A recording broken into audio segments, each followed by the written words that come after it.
En esta parte del tutorial aprenderemos cómo ajustar tablas de datos con problemas de estructuración para convertirlas en formato tidy de tal forma que sean procesados de forma eficiente dentro de R. A manera de recorderis, como hemos venido repitiendo a lo largo de todos estos videotutoriales, la base de datos para ser analizadas en R deberá cumplir la siguiente estructuración. Las variables en las columnas, en este caso tenemos las columnas tiempo, absorbancia, patógeno, tipo de probiótico y tipo de muestra. Y en las filas deberemos consignar los casos y unidades experimentales. Importante resaltar que una fila particular deberá contener información de un único individuo o una única repetición dentro del experimento. Por ejemplo, en la fila número 2 que consigna el primer dato de nuestra tabla, tenemos que en el tiempo 1 se determinó una absorbancia de 0.14 para el patógeno Salmonella enfrentada al probiótico 1 de una muestra que venía de eso, lo cual indica que esta fila contiene información detallada para un único caso, el cual puede ser identificado a lo largo de la base de datos. Así entonces, para el desarrollo de nuestro tutorial necesitamos 4 elementos. Necesitamos un set de datos en archivo .csv, el cual obviamente no sigue la estructuración sugerida. Dentro de R utilizaremos el paquete tidyr, que pertenece a tidyverse, y más específicamente usaremos la función pivotlonger. Nos va a permitir reestructurar el set de datos. Y por último, como resultado de nuestra operación dentro de R, debemos obtener una tabla en .csv lista para ser procesadas en R, donde los casos donde las columnas correspondan a las variables y las filas a las unidades experimentales o tratamiento. Miremos en detalles entonces en qué consiste nuestro ejercicio. El experimento consistió en determinar la capacidad de degradación de un compuesto tóxico por parte de un grupo de microorganismos, los cuales fueron sometidos a condiciones de oxígeno contrastante, una aeróbica y anaeróbica, y a 2 tipos de suelos particulares, un suelo ácido y un suelo básico. La variable de respuesta, que fue la tasa de degradación, se determinó el tiempo 0, a las 10 horas y a las 20 horas después de la inoculación de los diferentes microorganismos. Al finalizar el experimento, el investigador consignó sus resultados en una tabla de Excel, la cual contiene diferentes columnas. En la A la cepa, en la B las condiciones y en las columnas de la C a la N tenemos las tasas de degradación, pero si se fijan bien, el investigador combinó información de varios tratamientos en una sola columna. De la columna C a la N, el investigador consigna las tasas de degradación obtenidas en los tratamientos particulares, pero infringe claramente la estructuración sugerida en el curso. ¿Por qué?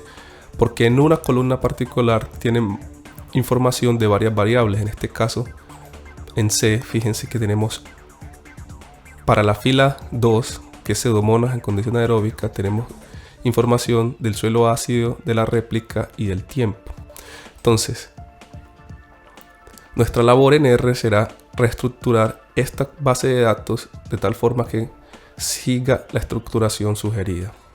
Entonces, nuestro objetivo dentro de R será convertir esta base de datos, denominada datos 1, que no cumple la estructuración sugerida, en una base de datos en formato tidy. Para esto utilizaremos la función que nos va a permitir transformar esta base de datos 1 marcada en rojo en una base de datos marcada en azul tidy. Miremos entonces en R cómo podemos programar esta función. Dentro de R, como vimos en el videotutorial anterior, tenemos que siempre debemos empezar nuestro script con un encabezado que nos permita tener información acerca de lo que estamos realizando en el script. En este caso, el título será transformando datos en tidyverse, el autor, la fecha y como si paquetes que necesitamos están todos dentro de la librería tidyverse. Entonces solamente vamos a cargar usando la función library y decimos tidyverse.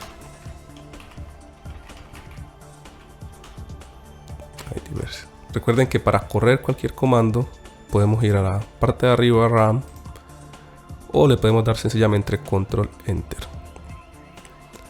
Entonces vamos a cargar nuestros datos, los cuales son los datos que mostramos anteriormente en Excel. Este set de datos que se llama ejemplo pivotal en nuestro caso, y lo vamos a cargar. Recuerden entonces la estructura sugerida de la carpeta. Miren que tenemos la subcarpeta datos, gráficos, reportes y scripts, y en la subcarpeta datos tenemos el archivo .csv denominado ejemplo pivotal.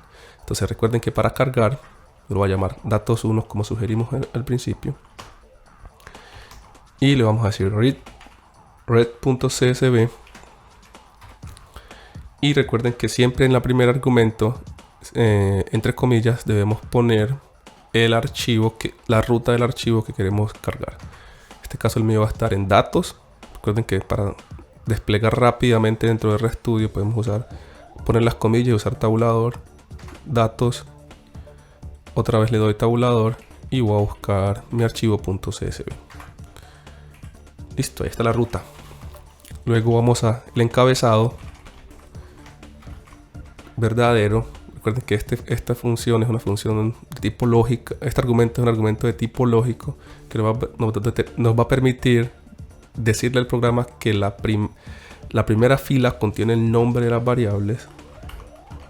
Luego me voy a separador. Y en mi computador es punto y coma. Este argumento es punto o punto y coma de acuerdo a la configuración de separación que tiene en el computador. Y como no tengo decimales, pues no voy a usar dec. Es suficiente con esto. Corremos. Y miren que a mano derecha, en la ventana de environment, tenemos un nuevo objeto denominado datos1.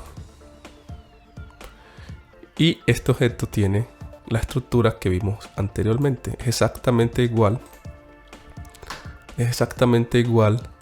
a nuestra base de datos que está en Excel. Listo, ya tenemos el primer elemento dentro de nuestro flujo, que básicamente corresponde a esta primera parte en la mano izquierda del ejemplo. La función que usaremos para ajustar nuestra base de datos en el formato tidy que sea ser procesada dentro de R se denomina pivot longer, y segundo son los nombres. Entonces miremos cómo lo podemos hacer. Entonces, como dice la ayuda, el primer elemento va a ser los datos que queremos convertir en formato largo. Entonces sería esta base de datos. Sería la base de datos sobre la cual vamos a aplicar en la función. Entonces vamos aquí, datos1. Todos menos cepa menos condición.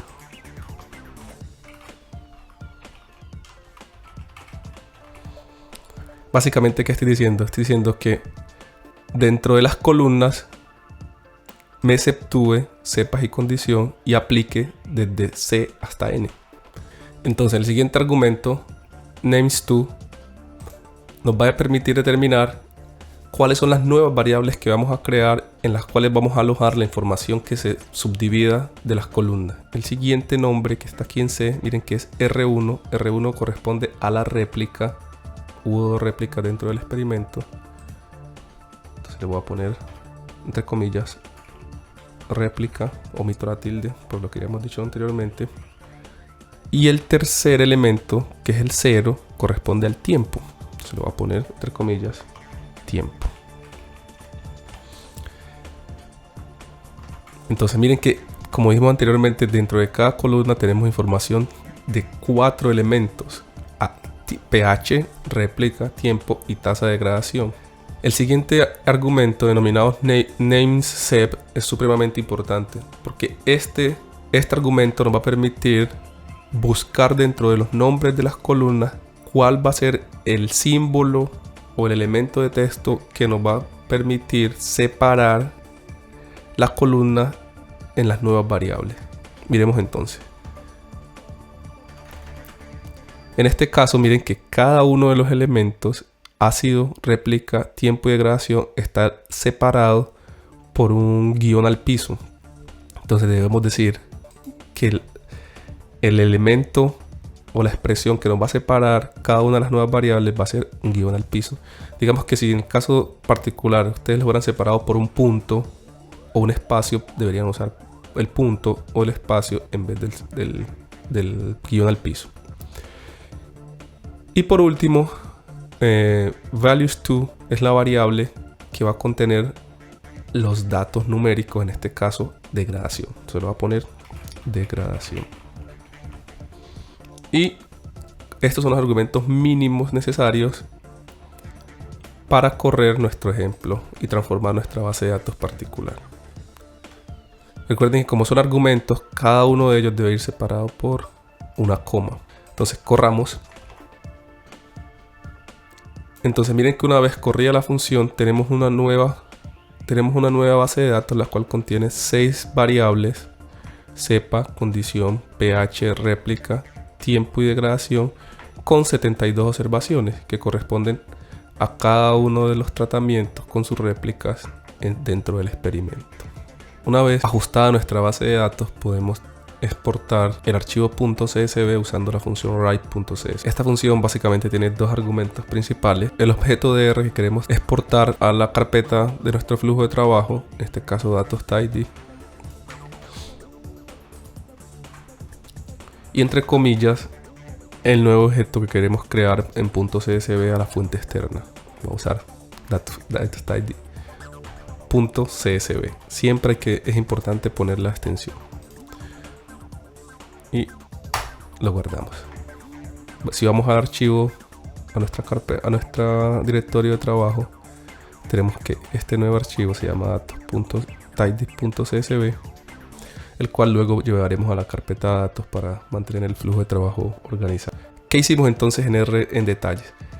Creamos un nuevo conjunto de datos o tablas o data frame, el cual va a contener la tabla transformada y reajustada al formato tidy. Nuestra función de enlace fue la función pivotLonger, como dijimos anteriormente. El primer argumento es el data frame original que cargamos a R, el cual está desestructurado.